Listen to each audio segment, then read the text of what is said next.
উত্তরপ্রদেশের হাসপাতালে আগুন লেগে মৃত্যু হয়েছে 10 শিশুর উদ্ধার করা হয়েছে অন্তত 37 শিশুকে। উত্তরপ্রদেশের ঝাঁসির মহারানী লক্ষ্মীবাই মেডিকেল কলেজের ঘটনা।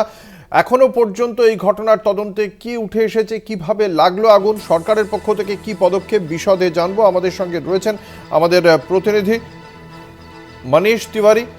Manish, what are the latest update about this matter? How the fire has been fire was there? बिल्कुल सर, देखा जाए जिस प्रकार से उत्तर प्रदेश की झांसी का ये पूरा मामला है, हॉस्पिटल के वार्ड रूम, जो बच्चों का वार्ड रूम था, वहां पर करीब 55 बच्चे थे। उस वक्त जो है शॉर्ट सर्किट जो अभी तक बताया जा रहा है उसकी वजह से 10 बच्चों की मौत हो गई। तो कह सकते हैं करीब 10:30 बजे का ये हादसा है रात के। और सबसे अहम बात ये देखने को मिली कि जिस प्रकार से करीब 12 बजे तक जो है रात के तब आग पर काबू पाया जा सका। हालांकि जिस प्रकार से 3 टीमों का गठन किया गया है जांच के लिए, जिसमें सबसे पहली जो टीम है वो वहां पर जो फायर सिलेंडर थे जो आग बुझाने के लिए हॉस्पिटल में, वो सही नहीं पाए गए। वो बिल्कुल उनके द्वारा जो है वो बिल्कुल बेकार हो चुके थे। उन सिलेंडरों को पाया गया, तो इसको लेकर के जो है फायर टीम की एक टीम गठित की गई है जो जांच कर रही है। एक हॉस्पिटल की टीम है जो अपने स्तर पे जांच कर रही है, जिनका ये कहना है कि शॉर्ट सर्किट की वजह से धमाका हुआ और ऑक्सीजन सिलेंडर में आग लगने की वजह से आग जो है पूरे वार्ड रूम में जो है फैल गई। वहीं पर डीएम के द्वारा भी एक टीम का गठन किया गया है जिसके द्वारा जांच की जा रही है। जिस प्रकार से अगर लापरवाहियों को देखा जाए तो सबसे बड़ी लापरवाही वहां देखने को मिली। जिस प्रकार से सरकार दावा करती है कि हॉस्पिटल में मनीष जी, ये जो फायर एक्सटिंग्विशर्स जो है, extinguishers were installed in the hospital as we know, so why didn't those extinguisher didn't work?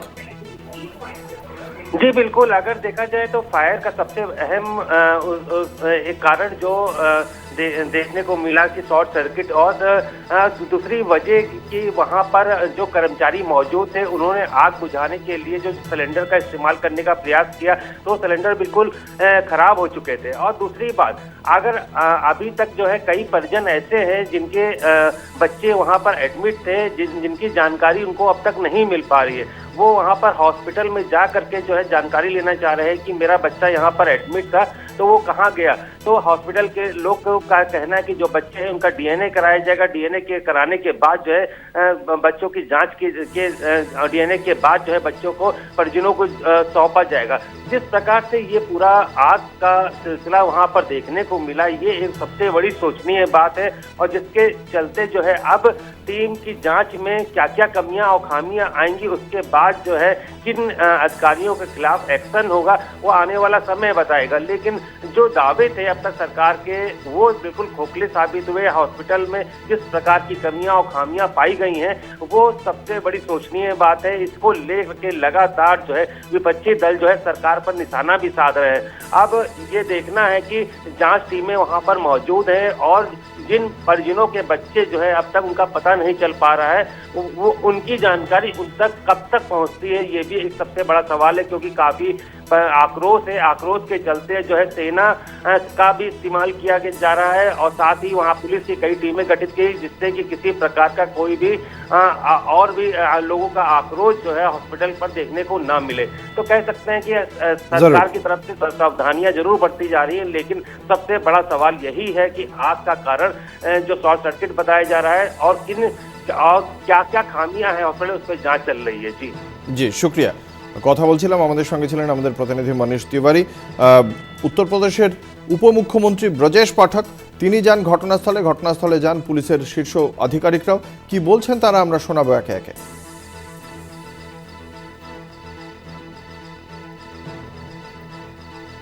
कि घटना कैसे हुई, किन कारणों से हुई, इस बात का हम पता लगाएंगे। और यदि किसी स्तर पर लापरवाही पाई गई तो उसकी जिम्मेदारी भी हम तय करेंगे, उनके खिलाफ भी हम कड़ी कार्रवाई करेंगे, किसी को छोड़ेंगे नहीं। কি বলেছেন পুলিশের শীর্ষ আধিকারিক শোনাবো। लगभग 10:30 से 10:45 के बीच में जो NICU है उसमें 2 चरण में एनआईसीयू, एक बाहर की यूनिट और एक अंदर की यूनिट। जो कम क्रिटिकल होते हैं वो बाहर की तरफ रहते हैं, जो ज़्यादा क्रिटिकल होते हैं वो अंदर की तरफ रहते हैं। तो जो अंदर की यूनिट है उसमें संभवतः शॉर्ट सर्किट से आग लगी, और उसके बाद जो बाहर की तरफ बच्चे थे वो लगभग सभी बचा लिए गए हैं, और अंदर के जो बच्चे थे उसमें से भी काफ़ी बच गए हैं। प्रथम दृष्टया अभी 10 बच्चों के मतलब एक्सपायर होने की सूचना प्राप्त हो रही है। আমাদের সঙ্গে নিউজরুম থেকে রয়েছেন আমাদের পলিটিক্যাল এডিটর আশিস চট্টোপাধ্যায়। কথা বলবো আশিসদার সঙ্গে। আশিসদা, এই যে নিওনাটাল ইন্টেন্সিভ কেয়ার ইউনিট 51 বেডের এনআইসিইউ ইউনিটটা শিফট করার কথা ছিল, কিন্তু বর্তমানে যেখানে ছিল সেখানেই এতজন শিশুকে রাখা হয়েছিল যাদের জন্য উপযুক্ত পরিকাঠামো নেই, এবং যে ফায়ার এক্সটিংগুইশারগুলো ইনস্টল করা হয়েছিল সেগুলো যথাসময়ে কাজ করেনি। এটাকে কিভাবে দেখছেন? ডাবল ইঞ্জিনের সরকারের এটা কোন ধরনের গাফিলতি হিসেবে দেখছেন? দেখুন, এটা পুরোপুরি সরকারের ব্যর্থতা। এটা পুরোপুরি সরকারের ব্যর্থতা। এটাকে দুর্ঘটনা বলে যদি চালিয়ে দেওয়া হয় তাহলে একটা মস্ত বড় অপরাধকে ছোট করে দেখানো হবে। যে শিশুরা ওখানে ছিলেন এবং তাদের মধ্যে অনেকেই অসুস্থ হয়ে পড়েন জন্মের পরে, তাদেরকে কি একটি অস্থায়ী জায়গায় রাখা হয়েছিল? প্রশ্নটা এখানে উঠছে। কেননা হাসপাতাল কর্তৃপক্ষ জানাচ্ছেন যে 51 বেডের একটি নতুন ওয়ার্ড করা হয়েছিল এনআইসিইউ, এবং সেখানে মাসখানেক বাদে এই শিশুদের নিয়ে যাওয়ার কথা ছিল। তাহলে তারা যেখানে ছিলেন সেটা কি একটা অস্থায়ী ব্যবস্থা? গুরুতর প্রশ্ন উঠছে। দ্বিতীয় প্রশ্ন হচ্ছে যে এই রকম একটি জায়গায় যেখানে প্রায় ঠাসাঠাসি করে 49 জন শিশু ছিলেন, সেখানে ফায়ার এক্সটিংগুইশার কাজ করলো না কেন?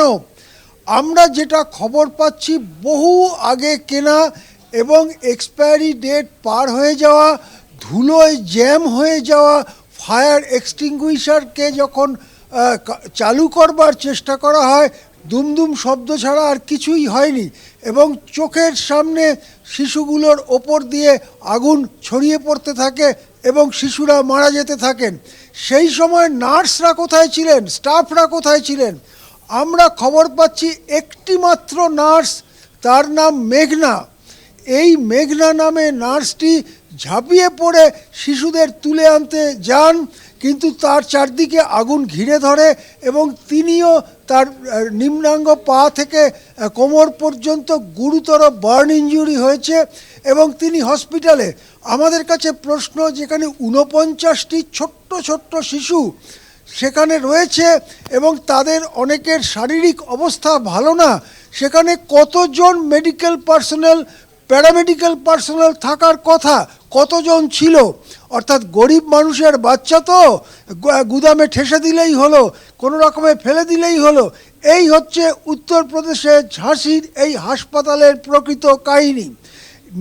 এনআইসিইউ নাকি নতুন করা হবে 51 বেডের, সেই 51 বেডের গল্প আজকে শোনানো হচ্ছে, আর যেখানে ছিল সেখানে গুদামের মতো একটা ঘিঞ্জি জায়গাতে ফেলে রাখা হয়েছিল। আগুন লাগলো কিভাবে? খারাপ ওয়্যারিংয়ের জন্য। সহজ কথা, শর্ট সার্কিট বলা হচ্ছে। শর্ট সার্কিট কি করে হলো? বহু পুরনো এবং অবহেলিত খারাপ বিদ্যুতের ওয়্যারিংয়ের জন্য আগুন লেগেছে। আশিসদা, দর্শকদেরও নিশ্চয়ই মনে থাকবে 2018-তে 63 জন শিশু মারা গিয়েছিল অক্সিজেন না থাকার কারণে, এবং সেই সময় ডক্টর কাফিল খানকে সেই সময় স্কেপগোট করা হয়েছিল। এই ঘটনার প্রেক্ষিতে তাকে শাস্তি দেওয়া হয়েছিল, তাকে কারাদণ্ড ভুগতে হয়েছিল, কিন্তু যারা সেই ঘটনার মাথায় ছিলেন স্বাস্থ্য দপ্তরের আধিকারিকরা সেবারেও মাফ হয়ে গিয়েছিল তারা। এবারেও দেখতে পাওয়া যাচ্ছে সেই শিশু হাসপাতালেই এমনই একটি ঘটনা ঘটলো। এটা কি বারংবার এই ধরনের ঘটনা ঘটছে? কিভাবে দেখছেন? মানে বারংবার তো বটেই। ডক্টর কাফিল খানের কথা অঙ্কুর আপনি মনে করলেন, আপনাকে ধন্যবাদ। আমার মনে ওই কাফিল খান কথাটা এসেছিল। কাফিল যখন নিজের পয়সায় ওই যে মানুষেরা চিকিৎসা পাচ্ছে না তাদের চিকিৎসা করবার জন্য চেষ্টা করলেন, নিজের পয়সায় চিকিৎসা সরঞ্জাম কিনে আনলেন, তখন কাফিলকেই অপরাধী করে তাকে সাসপেন্ড করে, দীর্ঘদিন তিনি সাসপেন্ড ছিলেন এবং তাকে তার চাকরির 12টা বাজিয়ে দেওয়া হয়েছে কাফিল খানের। এই হচ্ছে উত্তরপ্রদেশ। এবং এখানেও দেখা গেল যে 49টা শিশু এবং তারা অল্প বয়স, প্রকৃতপক্ষে প্রত্যেক শিশুর পেছনে একজন মেডিকেল বা প্যারামেডিক্যাল স্টাফ থাকার কথা। একমাত্র মেঘনা নামে একটি নার্স, তিনি ঝাঁপিয়ে বাঁচাতে গিয়ে নিজে গুরুতর আহত হয়েছেন। কতজন প্যারামেডিক্যাল স্টাফ ছিল উত্তর দিতে হবে উত্তরপ্রদেশের প্রশাসনকে। কেন অত পুরনো ওয়্যারিং থেকে শর্ট সার্কিট হলো, কবে তার মেনটেনেন্স হয়েছে, মেনটেনেন্সের কি রুটিন আছে, উত্তর দিতে হবে যোগী প্রশাসনকে। উত্তর দিতে হবে কেন একটাও ফায়ার এক্সটিংগুইশার কাজ করলো না। উত্তর দিতে হবে কবে সেগুলো কেনা হয়েছিল, তার এক্সপায়ারি ডেট কি। উত্তর দিতে হবে যে গরিব মানুষের বাচ্চাকে, গরিব মানুষের সদ্যজাত শিশুকে এইভাবে একটা গুদামের মতো জায়গায় ফেলে রাখবার দায় কার, কাকে, কে দায়িত্ব নেবে। ওখানে উপমুখ্যমন্ত্রী গিয়ে ভালো ভালো কথা বললেন আর 2 লাখ 5 লাখ টাকা ছড়িয়ে দিলেন, তাতে এই শিশুগুলোর মৃত্যুর অপরাধ মকুব হয়ে যায় না, মৃত্যুর অপরাধ কম হয়ে যায় না। অঙ্কুর, ধন্যবাদ। আমাদের সঙ্গে ছিলেন আমাদের পলিটিক্যাল এডিটর আশিস চট্টোপাধ্যায়। আপনাদের জানিয়ে রাখি, উত্তরপ্রদেশের ঝাঁসির তে একটি হাসপাতালে অগ্নিকাণ্ড এবং যার জেরে 10 জন শিশু ঝলসে মৃত্যু হয়েছে। 37 জনকে অবশ্য সেখান থেকে শেষ মুহূর্তে সরিয়ে নিয়ে যাওয়া সম্ভব হয়েছে, কিন্তু এক্ষেত্রে প্রশাসনের যে পরিকাঠামোগত যে গাফিলতি এবং সার্বিক প্রশাসনের যে সদিচ্ছা, সব প্রত্যেকটি বিষয় নিয়েই প্রশ্ন উঠে গিয়েছে।